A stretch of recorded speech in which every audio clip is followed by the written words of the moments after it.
Sejam bem-vindos mais uma vez e vamos finalmente para a última parte da aula. E quando a gente fala de licenciamento ambiental federal, a gente está falando do licenciamento que vai ser competência do IBAMA, que é a esfera federal. E aqui eu só elenco algumas legislações federais que vão orientar o licenciamento ambiental federal. A gente já discutiu uma outra aqui, não falamos de todas. Há exemplos, não sei se vocês lembram, a Lei Complementar 140, de 2011, a Lei 9.605 de 98, a Resolução CONAMA número 1 de 86, a Resolução CONAMA número 9 de 87, e a Resolução CONAMA número 237 de 97, não são todas que foram discutidas na primeira parte da aula, e à medida que forem necessárias, a gente vai lendo o conteúdo delas. Como eu disse, não tem por que a gente ficar aqui, tem uma disciplina para debruçar sobre essas leis. Elas estão todas disponíveis, e atualmente não só a nível federal, mas a nível estadual também, o licenciamento ambiental já está mais modernizado, com cadastramentos via sistema, então acaba que sempre existe toda a orientação com a legislação. Muitas vezes as legislações referentes àqueles processos já estão listadas ali, mas mesmo assim ainda na aula de hoje, mais para o final, a gente discute algumas fontes, onde achá-las com uma maior facilidade, enfim, onde elas estão ali armazenadas. Aí, mais à frente, a gente discute isso.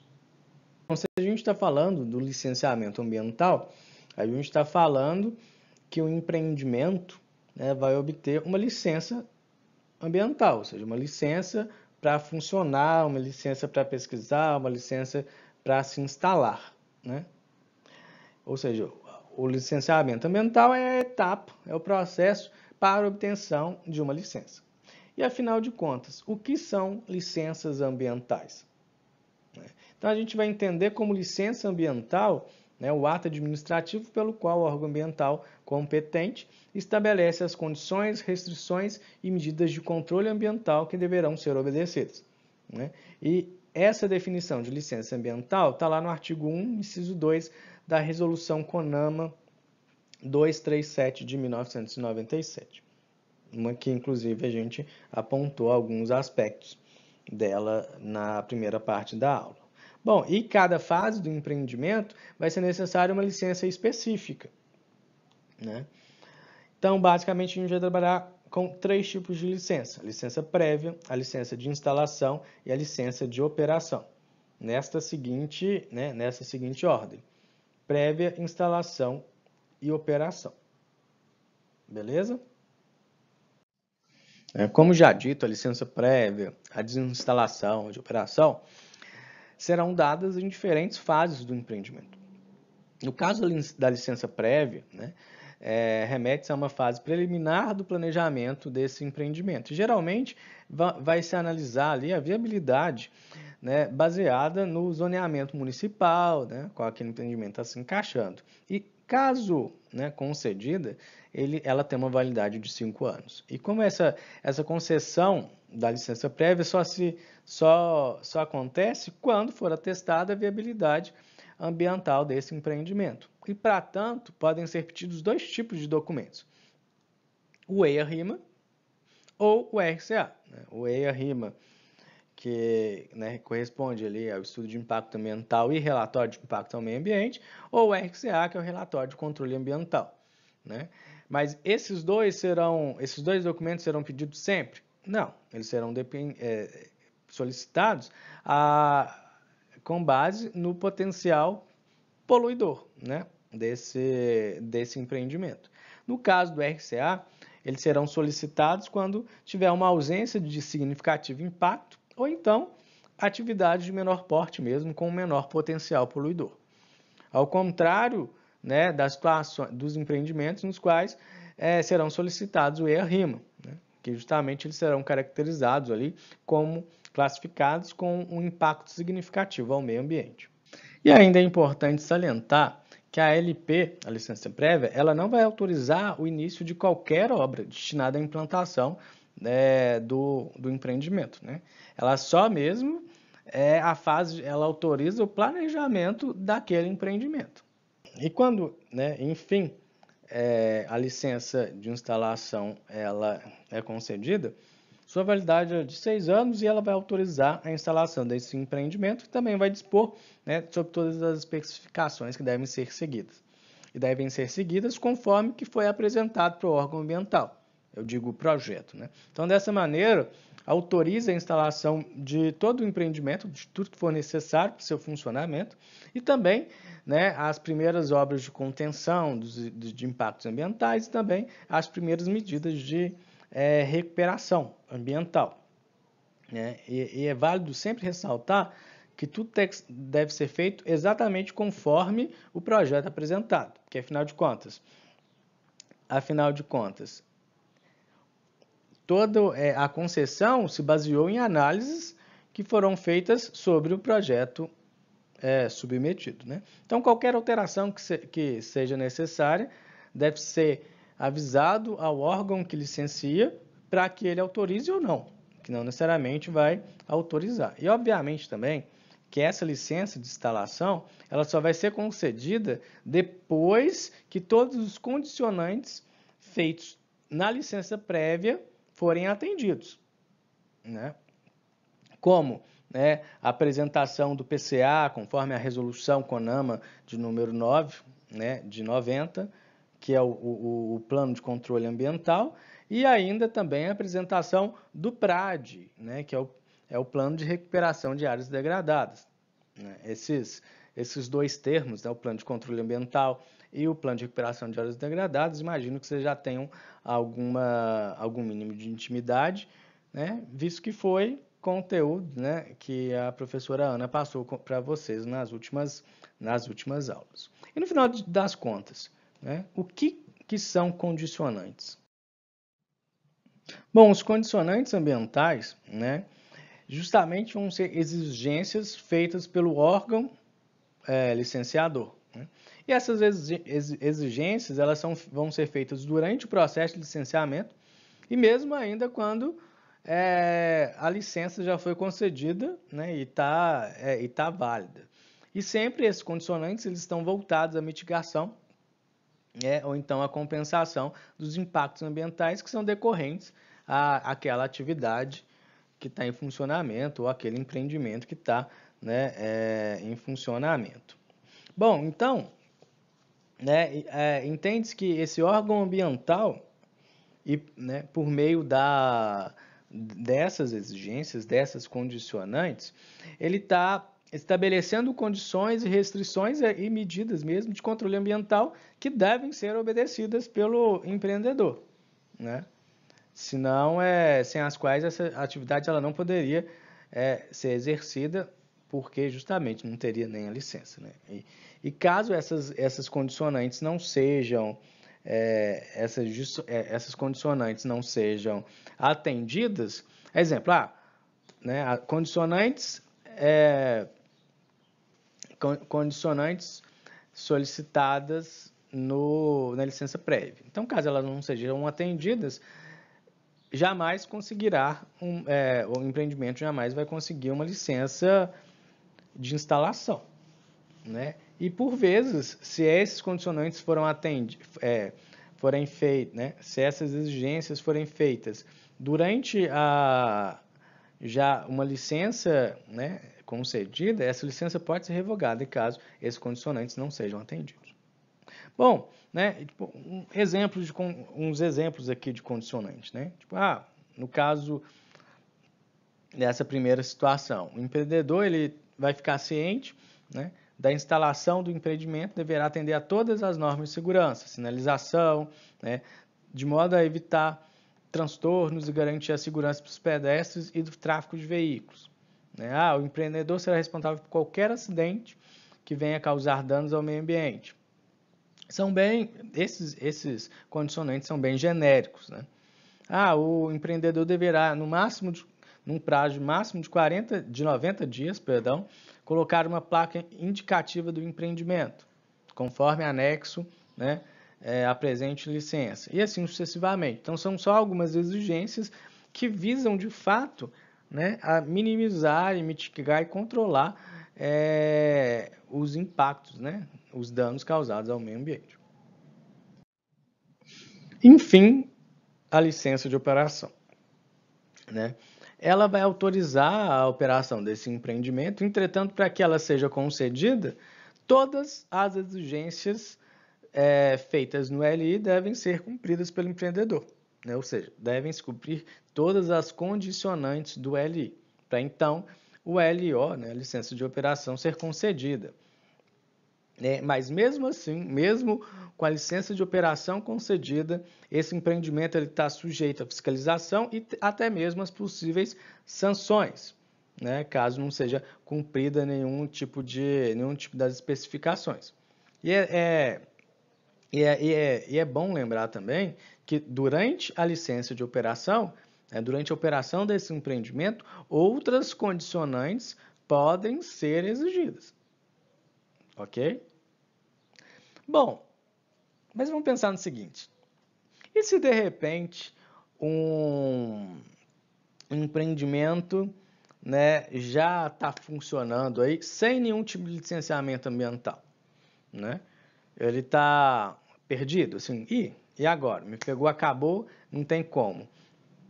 Se eu já tenho uma operação, já tenho um empreendimento em operação, o que eu devo fazer para conseguir regularizar a situação, né, frente à legislação ambiental? O que fazer? E agora? Nesse caso, você tem duas modalidades: o licenciamento preventivo e o licenciamento corretivo, né? E eu faço uma pergunta: qual é a diferença entre os dois, preventivo e corretivo? Bom, então dá um pause agora no vídeo e vai no primeiro link da descrição e me respondam qual é a diferença entre o licenciamento preventivo e o corretivo, né? Mas não façam pesquisa nem nada, me falam mesmo me falem mesmo qual é a percepção que vocês têm, tá? Para um pouquinho. Bom, voltando agora, né? Vocês já pararam, então vamos voltar, né? No licenciamento preventivo, a licença de operação, né, vai ser requerida depois que o empreendimento ele foi instalado. Então, na realidade, o seu empreendimento ele não entrou em operação ainda. Ele só foi instalado sem por passar em uma fase do licenciamento, né? Mas ele ainda não entrou em operação. Então, dessa forma, né, deve ser seguido todo o processo legal do licenciamento ambiental, né? Com todas as condicionantes, todas as análises ambientais e tudo mais. Já no licenciamento corretivo, de fato, o licenciamento vai acontecer, a licença de operação vai acontecer depois que a operação já começou, né? Então, de fato, dessa maneira, o licenciamento corretivo ele visa regularizar a situação das atividades em operação, né? Então, vai requerer a apresentação conjunta de documentos, de estudos e dos projetos previstos em todas as fases do empreendimento e também, normalmente, vai ser definido um prazo para adequação, né, para adequação e para implantação do sistema de controle ambiental, né? Então, a principal diferença entre o licenciamento preventivo e o corretivo é que o preventivo, a licença de operação é solicitada depois do empreendimento instalado, porém ainda não entrou em operação. E o licenciamento corretivo, né, visa a obtenção da LO, né, da licença de operação, já para regularizar a situação das atividades que já estão em operação. Quando se fala em licenciamento ambiental federal, a gente está falando de uma esfera federal, ou seja, órgão licenciador, IBAMA, né? Aqui eu tenho uma tabela extraída do IBAMA mesmo, e que ela só faz uma comparação entre etapas do LAF e etapas do AIA. LAF, Licenciamento Ambiental Federal, e AIA, Avaliação de Impactos Ambientais, beleza? A primeira etapa vai ser uma análise de competência e posterior instalação do processo. Depois do processo instaurado, a primeira coisa que se deve fazer é a elaboração do termo de referência, TR. Termo de referência. O que é termo de referência? Então, basicamente, o termo de referência é um documento que vai orientar, que vai nortear a elaboração do estudo específico de cada empreendimento, de acordo com as suas especificidades e o local proposto para sua implantação. Então, o que o termo de referência faz? Ele vai orientar, os estudos ambientais. Ele vai dizer como a gente vai fazer para analisar os impactos ambientais, como serão desenvolvidos, quais são os procedimentos, quais são os métodos que utilizaremos para os estudos ambientais. Então, como um roteiro metodológico bem generalizado, para a elaboração de um termo de referência, tem-se algumas informações que devem ser disponibilizadas. A identificação do empreendedor, a caracterização do empreendimento, quais são os métodos e técnicas que vão ser utilizados para a realização do estudo ambiental, a definição da área de influência, a espacialização da análise e desses resultados, o diagnóstico ambiental da área de influência, os prognósticos dos impactos ambientais e também controle ambiental e programas aí. Então, esse é um roteiro bem básico. Entretanto, os termos de referência eles podem ser um pouco mais específicos a depender do tipo de empreendimento e de qual estudo que vai ser executado, tá, gente?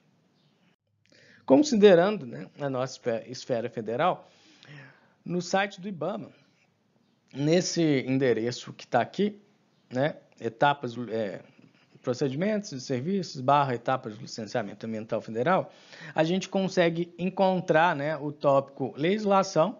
E aqui na legislação, como eu disse, a maior parte das vezes, todas as fases, por hoje ser tudo via sistema, a gente consegue já qual é a legislação que a gente deve atender. E nesse caso aqui, há uma série de artigos com a definição do conteúdo do termo de referência para a elaboração de um EIA-RIMA, tá? que estão disponíveis. Porém, se viermos para uma esfera estadual, os termos de referência serão um pouco mais específicos. Nesse endereço aqui, meioambiente.mg.gov.br, a gente tem uma série de modelos de termos de referência, cada um com a sua finalidade. Termos de referência para relatório de controle ambiental, termo de referência para plano de controle ambiental. Então, a depender da demanda, da necessidade do documento, que aquele exemplo que eu dei no slide anterior com o IBAMA era só para elaboração de EIA-RIMA. E aqui a gente já tem uma maior gama aqui de documentos e termos de referências como modelo. Vale a pena conferir.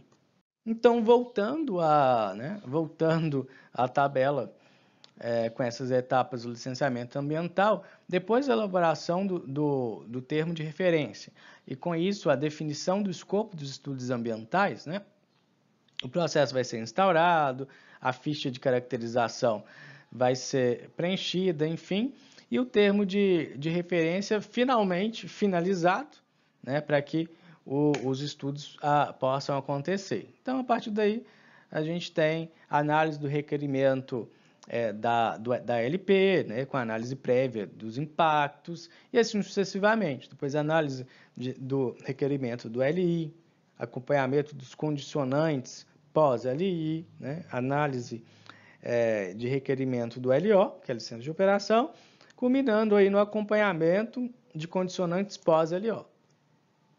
Então, de forma bem simplificada, a gente tem aqui as etapas do licenciamento ambiental federal. E vem uma pergunta agora: quais problemas podem surgir aí durante o licenciamento ambiental, né? Alguns estão relacionados aos passivos ambientais. Bom, não só os passivos ambientais, mas também os gravames, que estão relacionados a questões jurídicas, né?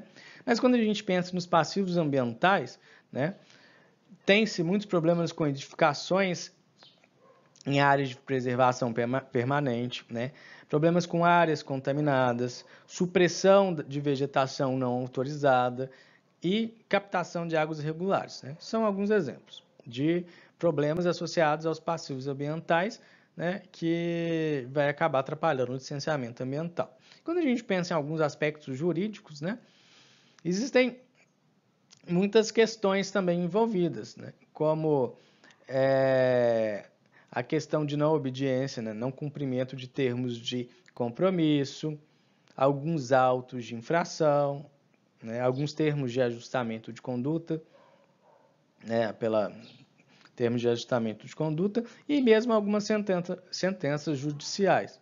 Então, diversos problemas podem surgir durante o licenciamento ambiental.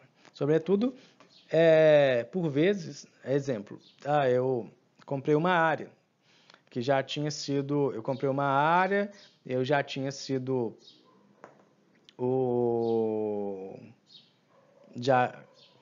comprei uma área que já teve algum problema, algum tipo de atividade ali, que seja mineral, né? Que seja de mineração.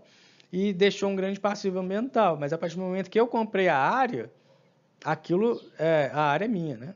Então, a área é minha. Então, a responsabilidade daquele passivo ambiental é minha também. Né? Então, esses problemas, assim, às vezes atrapalham no licenciamento. Porque às vezes pode se pensar, não, o outro que tem obrigação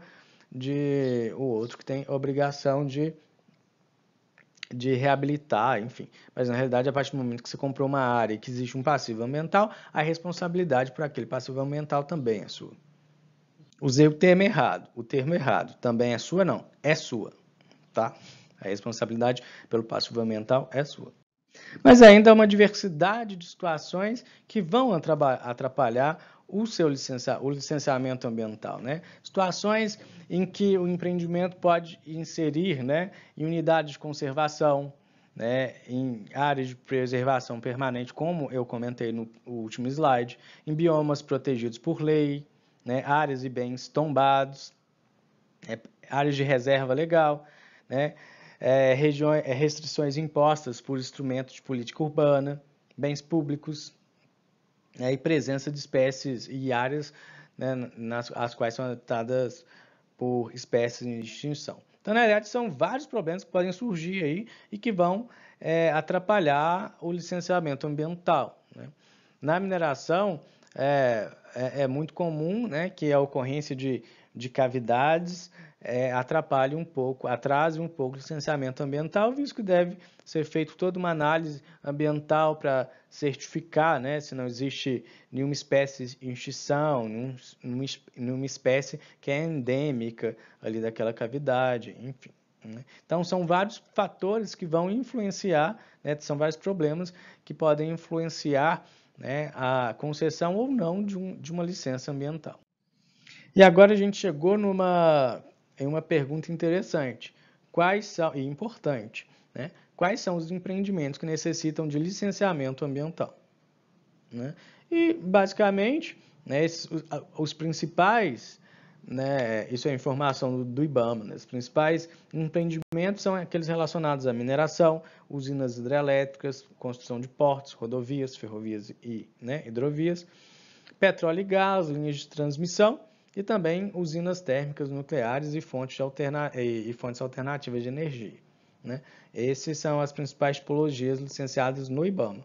Justamente porque, né, boa parte delas acabam estando relacionadas com grandes projetos de infraestrutura. Né? Ainda no portal do IBAMA, né, a gente tem essa página aqui, etapas etapas do licenciamento ambiental federal, e que ela explica passo a passo ela orienta com a legislação cabível em cada uma das etapas, né? É muito interessante que ela esmiuça bem o processo e também, né, o acompanhamento disso do licenciamento ambiental. Também é interessante que vocês deem uma olhadinha aqui no portal do IBAMA, no licenciamento ambiental federal. Bom, já entendemos que se são grandes projetos, enfim, quem vai, a esfera é federal, o órgão licenciador é o IBAMA, né? E agora, José? Né? Quais são os passos, né? Quais são os procedimentos para o licenciamento ambiental? Bom, o primeiro passo é o preenchimento do FCA, que é a ficha de caracterização da atividade, e é um formulário padrão de abertura do processo, né, de todo licenciamento ambiental. E alguns dados são requeridos, né? Uma caracterização bem simples, né? Interessado, caracterização do projeto, localização, coisas do tipo.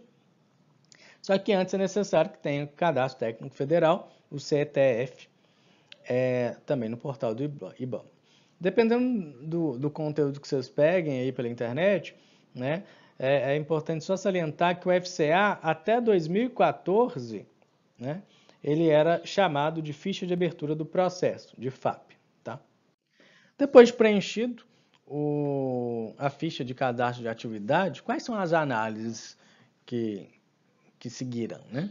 Bom, a gente vai seguir uma linha lógica.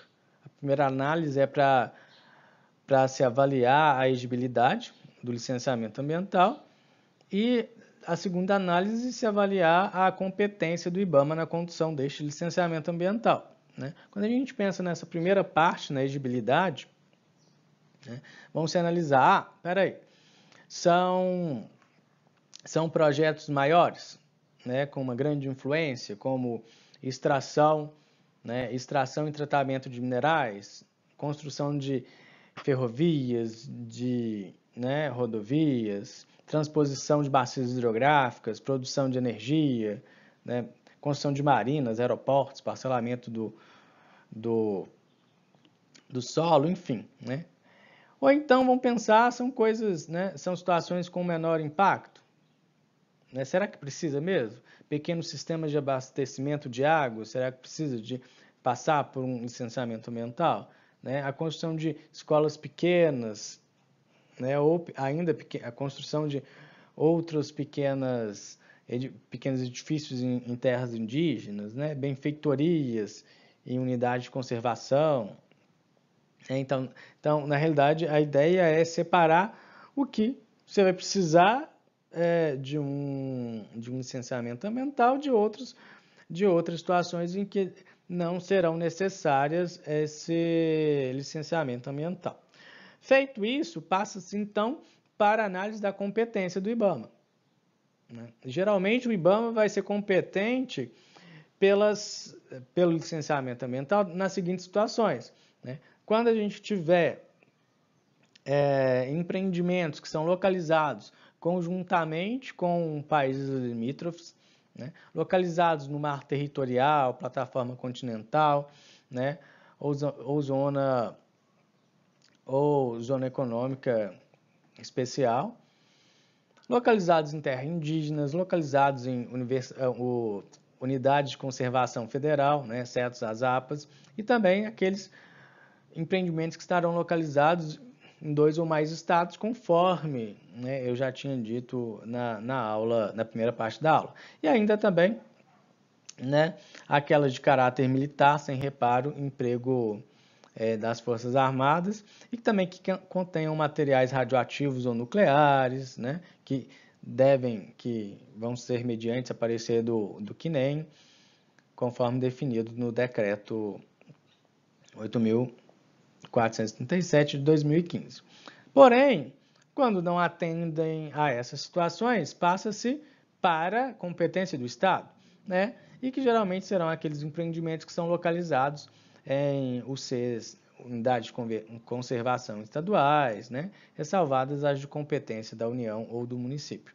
E quando não atende também a essas situações, passa-se a legislação, a esfera municipal, né? Então, aquelas situações localizadas em unidade de conservação municipal, né? E que também vão obedecer a determinadas tipologias, né? no CONSEMA. Então, aqui, depois de feita essa análise, aí, não, aqui não é para o IBAMA, não. Então, vai para a sua legislação, vai para o processo para o estado ou para o município, tá? Depois de analisado e aberto o processo, né, mesmo, terá aquela elaboração, né, como terceira fase, como eu tinha mostrado, a elaboração do termo de referência, mas esse termo de referência, ele vai ser dito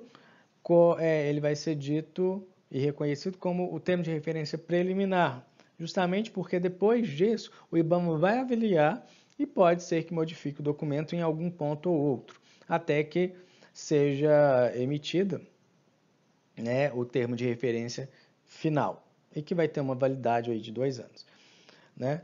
E é bom lembrar, só lembrando, né? O que é o termo o que é o termo de referência?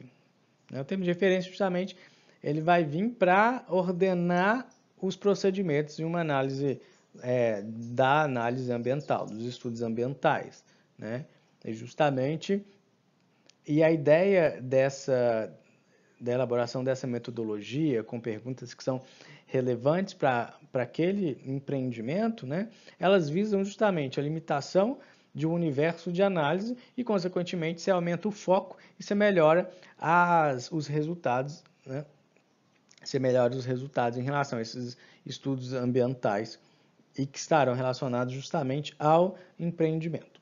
É importante lembrar que o termo de referência ele tem que estipular uma sequência lógica, sabe? Um esquema geral das etapas para a elaboração dos estudos ambientais, né? Como uma fase de caracterização, né?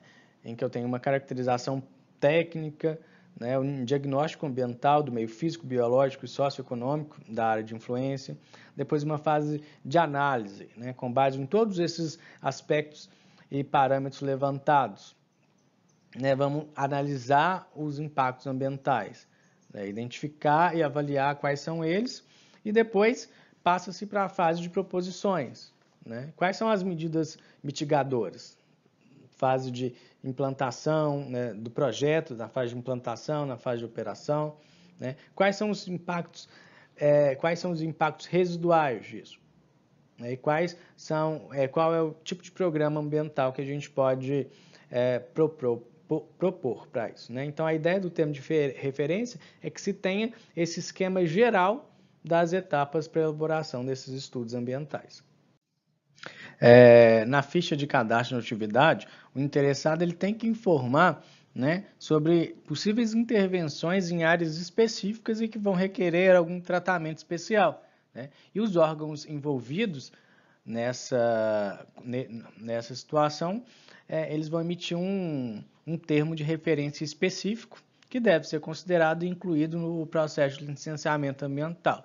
Então, aqui são alguns exemplos, né? A intervenção é na terra indígena, então o órgão é a FUNAI, né? Terra quilombola é o FCP, tem bem cultural, né? Acautelado, no IFAM, é área de risco endêmica para malária, no Ministério da Saúde.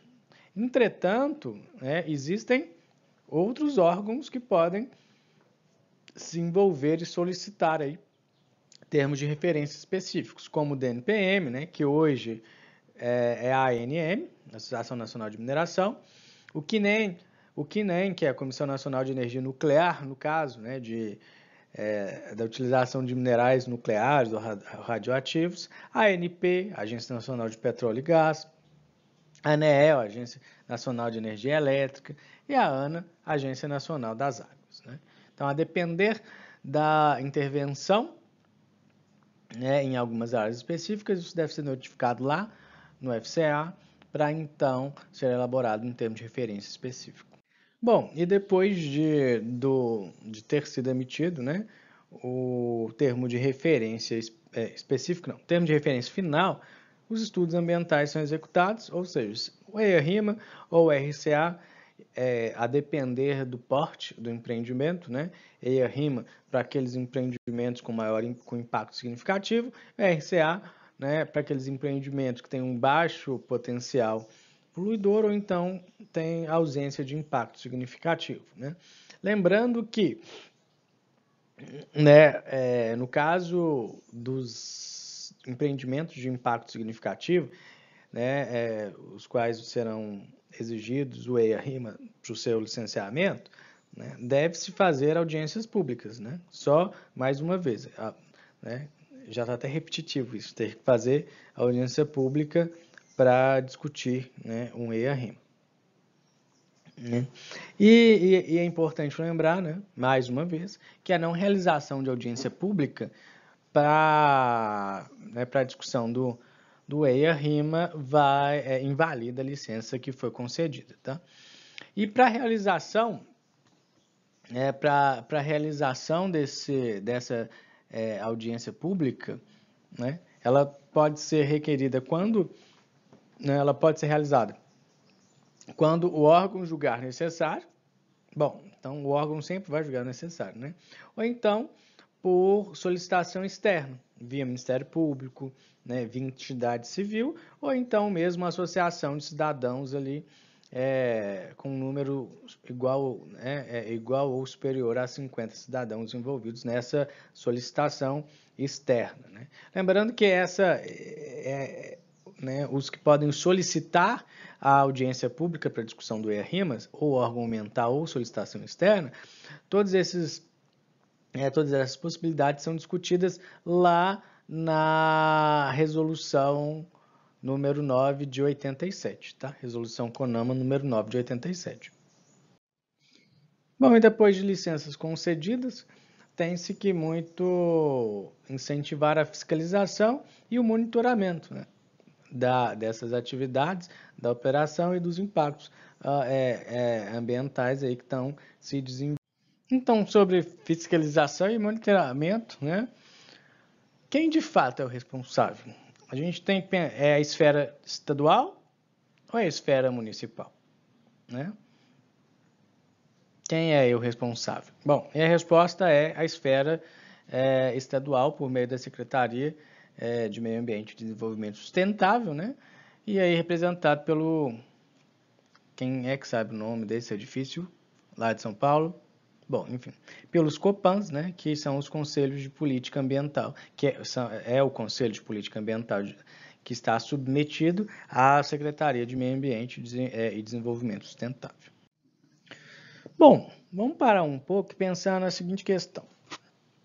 A gente sabe que o EIA-RIMA vai ser solicitado quando o empreendimento tiver impacto significativo, o RCA quando a gente tiver empreendimentos de menor porte ou então com impacto significativo ausente. Mas, de fato, como determinar, né, se o meu empreendimento tem significativo impacto no meio ambiente? Bom, como eu disse que quase, né, atualmente tudo está andando via sistema, o que ajuda a facilitar muito, desburocratizar um pouco. Aqui é um print da tela, né, do site da Secretaria do Meio Ambiente e Desenvolvimento Sustentável, que é o SEMAD, que é do governo de Minas Gerais, e ela já faz a classificação das fontes de poluição, né? A gente coloca qual é o tipo de atividade. Nesse campo aqui, né, a gente coloca a descrição da atividade, que a gente tem um código que a gente olha, e qual é a medida, né, as quantidades de materiais que vão ser extraídos, enfim. E com base nisso, né, o programa ele já calcula para a gente e classifica o nosso empreendimento, né? Essa classificação ela está se baseando na deliberação normativa do COPAN, né, de número 74 de 2004, tá? E ela vai classificar, né, o seu empreendimento de acordo com o impacto, né, ao meio ambiente. Então, a classe 1 corresponde a um empreendimento de pequeno porte, né? E pequeno ou médio potencial poluidor. A classe 2 é de médio porte e pequeno potencial poluidor. A classe 3 é de pequeno porte, grande potencial poluidor, ou ainda médio porte e médio potencial poluidor. A classe 4, grande porte e pequeno potencial poluidor. Classe 5, grande porte e médio potencial poluidor, ou ainda médio porte e grande potencial poluidor. E por fim, a classe 6, que tem-se, né, um empreendimento de grande porte e grande potencial poluidor. Bom, né, e para se entender melhor, né, que foi automático, foi bacaninha ali, foi automático, a gente só colocou alguns parâmetros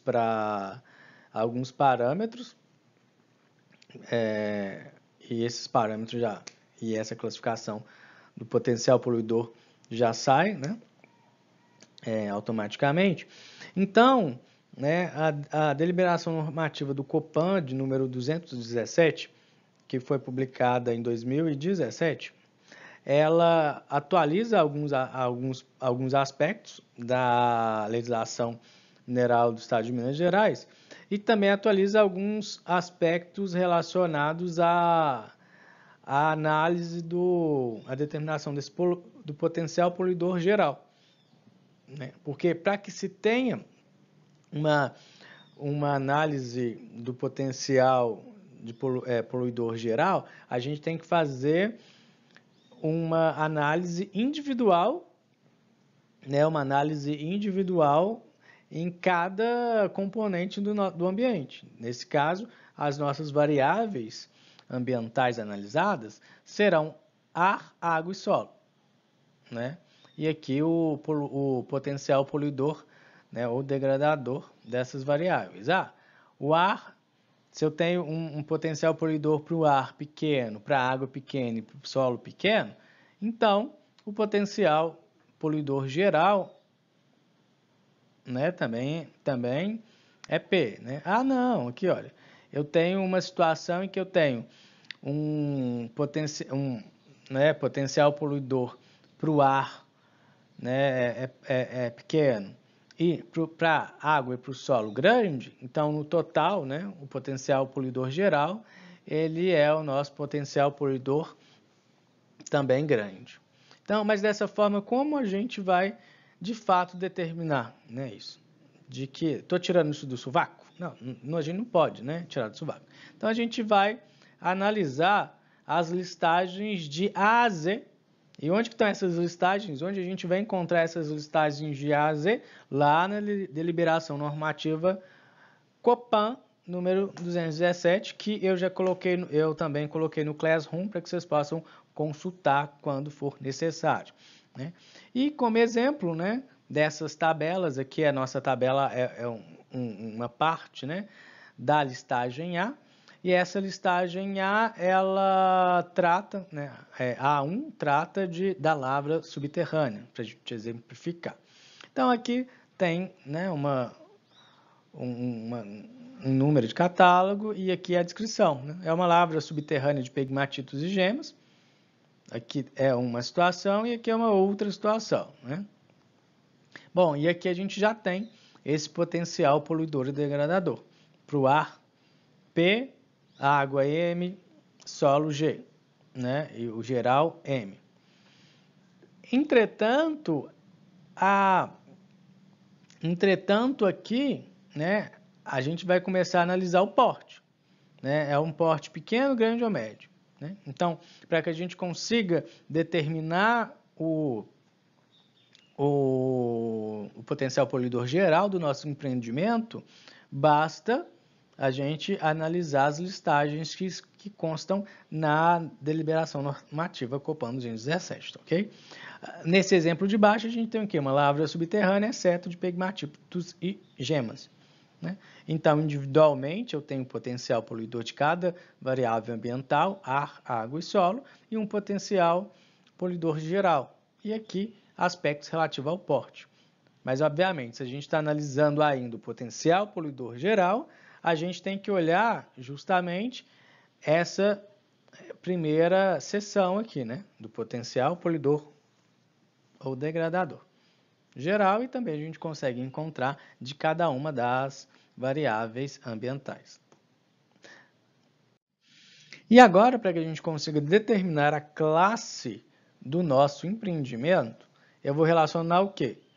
O potencial, né, poluidor geral da atividade que a gente determinou nos últimos slides, e relacionar também com o porte desse empreendimento, pequeno, médio ou grande. Né? E como determinar o porte do empreendimento? Bom, novamente a gente volta às listagens de A a Z lá da deliberação normativa Copan 217, né? Que é o mesmo exemplo.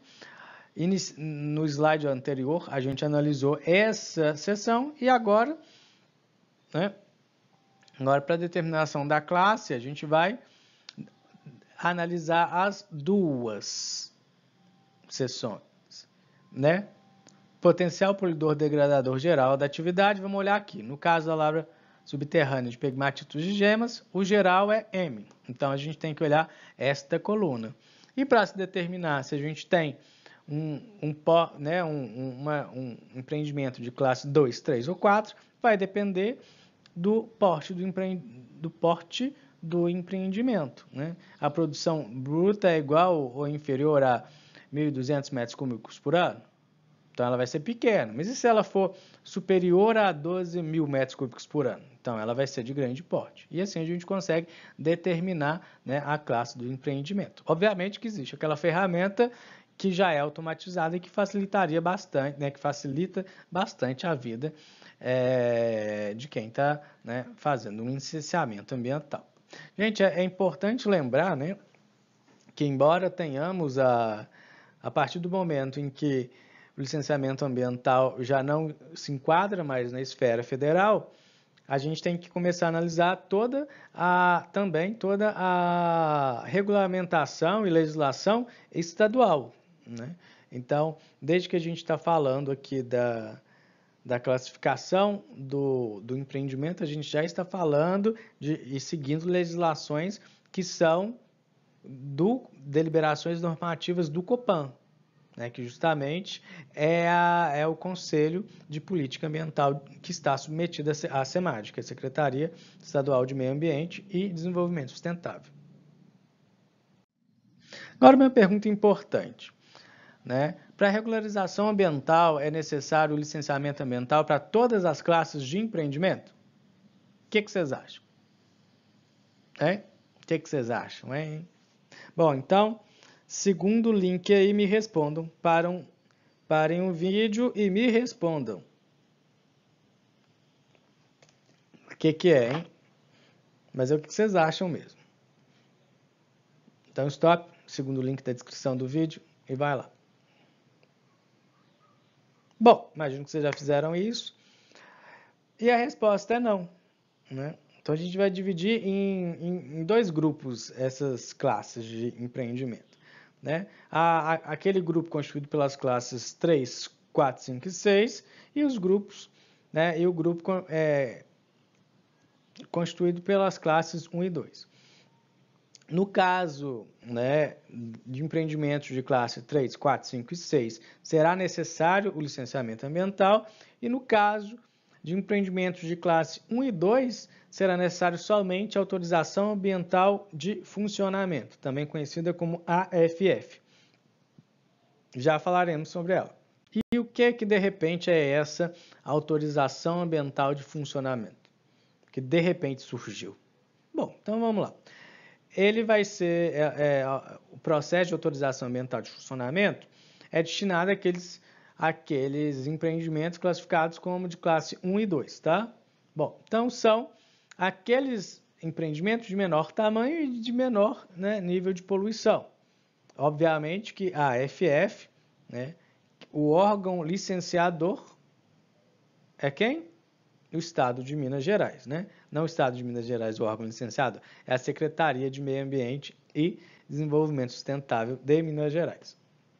Bom, por meio, né, do Conselho Estadual de Política Ambiental, que é o Copan, tanto que todas as normas, as deliberações normativas, né, que se baseiam a classificação, que se baseiam a classificação dos empreendimentos são deliberações normativas do Copan, né? E tudo vai começar a partir aí do preenchimento, né, do formulário integrado de caracterização do empreendimento. E depois, com isso, esse formulário ele também vai estar integrado com o formulário de orientações básicas, né, do nosso empreendimento aí. E tudo isso, né, vai consistir em quê? No preenchimento do formulário integrado de caracterização do empreendimento. Logo depois, né, da assinatura de um termo de responsabilidade, da emissão da ART, do responsável técnico por aquele empreendimento. Também, né, uma declaração da prefeitura que está tudo dentro dos regulamentos, não está tudo ok, né? Pode funcionar que o seu empreendimento está dentro dos parâmetros, não está dentro de uma APP municipal, né? Por nossa questão, atende a nossa lei de parcelamento de uso do solo, né? Então, lá, tudo isso já pode ser feito lá pelo site do SEMAD, né? Que ainda, né, pelo site do SEMAD, né, ainda você tem acesso ao IEF, que é o Instituto de Florestas, ao IGAM, né, que é o Instituto das Águas, e a FEAM, que é o Instituto do Meio Ambiente, né, a Fundação do Meio Ambiente de Minas Gerais. Então, além da declaração da prefeitura, que está tudo dentro dos regulamentos, né, da prefeitura, também são necessárias as declarações associadas ao EF, ao IGAM e ao FEAM, e à FEAM, né? Então, vamos pensar, por que o IGAM vai ter que me dar alguma declaração?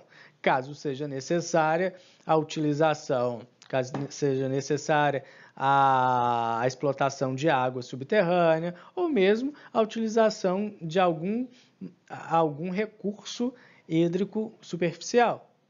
E o EF? Por que o Instituto da Floresta tem que me dar uma declaração, uma autorização? Justamente porque, caso seja necessária a supressão vegetal.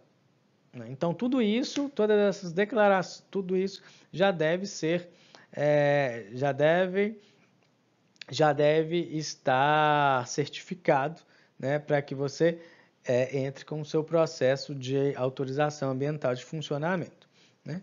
E, né, como eu disse do IGAM, a gente tem que ter a outorga do direito de recursos hídricos, né? No caso do IEF, autorização de exploração vegetal, e ainda, né, mesmo de menor tamanho, de menor poluição, se tratar de alguma atividade de extração, né, como areia, enfim, também é necessário o título de autorização da NPM, que no caso hoje já é a ANM, ok? Mas qual, né, a diferença entre a autorização ambiental de funcionamento e as licenças ambientais? Basicamente, né, a diferença é que a autorização ambiental de funcionamento não é concedida mediante condicionantes, né, o que acontece com as licenças prévias, né, de instalação e de operação. Bom, mas houve uma pequena modificação na legislação e a deliberação normativa número 217 passa a tratar a autorização ambiental de funcionamento de licença ambiental simplificada, cadastro. Beleza? E, né, a partir de então, também dessa DN, né, a gente tem um sistema de requerimento de licenciamento ambiental que já é todo eletrônico, é todo virtual, né, e ali a gente consegue, né, preencher o FCE eletrônico, né, que é o formulário de caracterização do empreendimento, né, e ali também mesmo já sai o nosso certificado de licença ambiental LAS Cadastro, né, e pode ter validade aí de 10 anos. Então, tudo acontece eletronicamente mesmo. Porém, né, ainda falando da esfera estadual, Minas Gerais, quando o nosso empreendimento se classifica, né, se encaixa nas classes 3, 4, 5 e 6, a gente pode ter três tipos de licenciamento. Licenciamento ambiental trifásico, que é o LAT, o licenciamento ambiental concomitante, que é o LAC, e o licenciamento ambiental simplificado. Ok? Lembrando que vocês acabaram de ouvir, né? Do licenciamento ambiental simplificado, LAS. Né? O que era a FEF virou o LAS/cadastro. Mais à frente a gente vai ver que existe o LAS, um outro tipo de LAS, tá? Quando a gente fala do licenciamento ambiental trifásico, LAT, a gente necessariamente vai ter que ter a concessão de 3 licenças: a prévia, a de instalação e a de operação. Quando a gente pensa no licenciamento ambiental concomitante LAC, a gente pode ter, né, o LAC 1 e o LAC 2 e ainda, né, fazendo um paralelo, a gente tem nesse concomitante também o licenciamento preventivo e corretivo, que pode ser o LIC e o LOC. Bom, tudo isso a gente vai ver mais à frente. E quando se trata, né, do licenciamento ambiental simplificado LAS, né, o LAS/cadastro é o que, né, é o que era a autorização ambiental de funcionamento, que a gente emite eletronicamente, e o outro, né, licenciamento ambiental simplificado é o LAS, né, LAS/RAS. E necessariamente, para o LAS/RAS, a gente, né, será necessário a elaboração de um relatório ambiental simplificado, coisa que o LAS/cadastro não requer, né? Que tudo é eletrônico mesmo. Então, a diferença é que no LAS/RAS, né, a gente precisa de entregar um relatório ambiental simplificado. A deliberação normativa Copom 2017 também padroniza, né, também nos ajuda a determinar a modalidade de regulamentação ambiental. O primeiro parâmetro utilizado é a classe por porte e por potencial, como eu mostrei nos slides anteriores, né, classe de 1 a 6. E naqueles critérios e o outro parâmetro são critérios locacionais de enquadramento, que também, né, tem seus pesos podem ser encontrados na própria deliberação normativa. Então, dessa forma, né, os critérios locacionais de enquadramento estão relacionados à localização prevista e a possível intervenção que vai acontecer, né, de acordo com a área. Então, exemplo, o peso 2, né? Então, a gente já vai analisar peso 2, a gente vai analisar esta linha. Né? Essa primeira situação é o quê? A localização prevista do meu empreendimento vai ser a unidade de conservação de proteção integral. Então eu tenho essa situação e um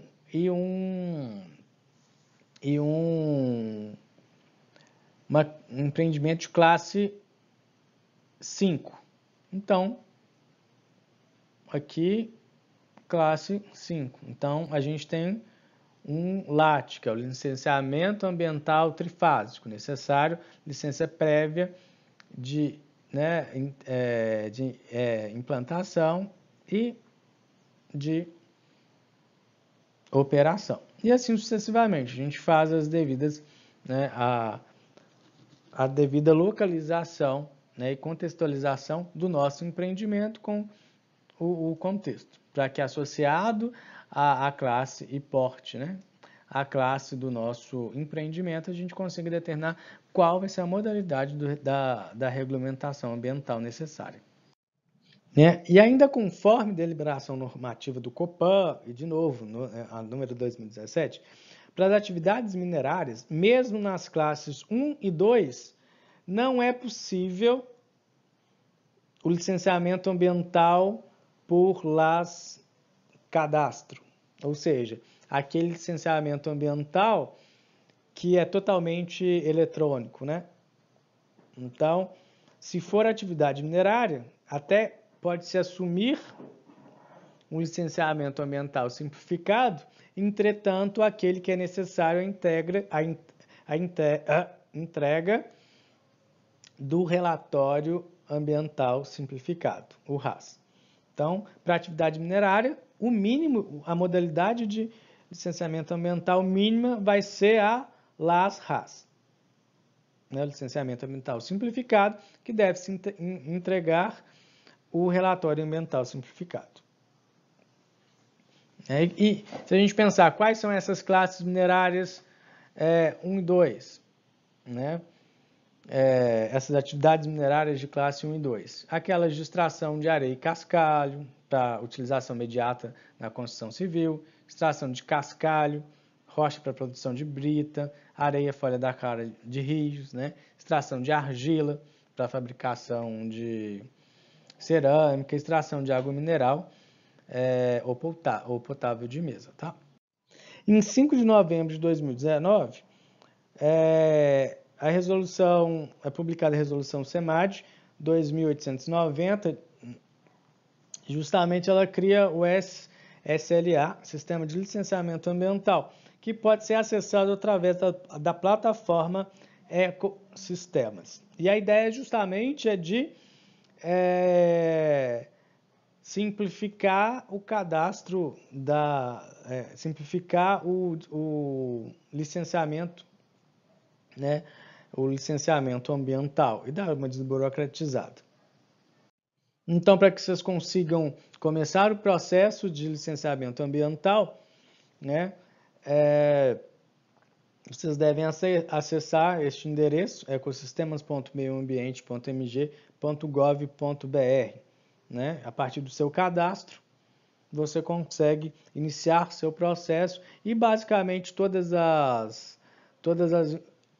as informações necessárias e solicitadas são entregues via sistemas mesmo. E quais são as vantagens, né, do SLA, que vai ser acessado via ecossistemas? Né? A gente tem a caracterização online do empreendimento, sem a necessidade de preencher formulário, assinar e enfrentar horas de filas na Secretaria do Meio Ambiente. E sério, gente, isso é terrível. Às vezes você chega de manhã e lá fecha para o almoço, aí você tem que pegar outra senha para de tarde. Nossa, era terrível. É terrível ter que enfrentar essa fila. Então, já facilita muito com essa caracterização online do empreendimento. Né? O envio de toda a documentação necessária é pelo sistema. Né? Existe uma interação entre o órgão ambiental e empreendedor via sistema.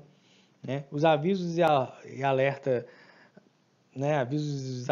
aos usuários, a padronização e automatização das exigências, a disponibilização automática do certificado de licença e a eliminação de pastas físicas também. Sem contar, né, que desonera o cidadão da sobrecarga burocrática, facilita o acesso, o acompanhamento das etapas do processo pelo solicitante é muito mais fácil, porque é feito via sistema. Né? E também existe uma maior transparência, uma maior disponibilização das informações e documentação dos processos para toda a sociedade. Né? E, obviamente, uma gestão de informação, né, mais eficiente, segura e confiável, e além da economia. Bom, concluindo, né, para a conclusão assim, dessa nossa discussão, né, tudo que aborda a legislação ambiental e licenciamento ambiental, no site do SEMAD, nesse endereço, na realidade do CIAM, né? ciam.mg.gov.br, a gente consegue consultar a legislação ambiental associada ao Estado de Minas Gerais, né? E acaba que a consulta é muito tranquila, que você pode colocar o tipo de norma que você quer. É uma deliberação normativa? É uma instrução normativa? né? É uma lei? É uma resolução? É o quê? De que ano? Qual o número? Né? Qual é o assunto? E aqui a gente consegue ter acesso às últimas normas, né? E está sempre atualizado com a legislação. Aqui a gente até encontra algumas legislações da esfera federal, mas também não são todas as leis nem todas as normas que a gente encontra aqui, não. Porém, no âmbito da legislação federal, né, no site do IBAMA, a gente consegue consultar essas legislações, né, essa pesquisa pode ser feita por normas, caso você saiba qual o nome, né, por temas, ou então essa pesquisa pode ser feita no portal mesmo, no próprio portal, né? Então, aqui também vocês conseguem ter acesso a toda a legislação ambiental de âmbito federal, né? Como as resoluções CONAMA, né? As leis, as instruções normativas, enfim, todos os tipos de normas de âmbito federal. Bom, gente, eu acho que basta para todo mundo, né? Espero que tenham conseguido acompanhar. Qualquer dúvida podem postar no Classroom e mandar e-mail e a gente tenta sanar essas dúvidas. Então, até mais e obrigado.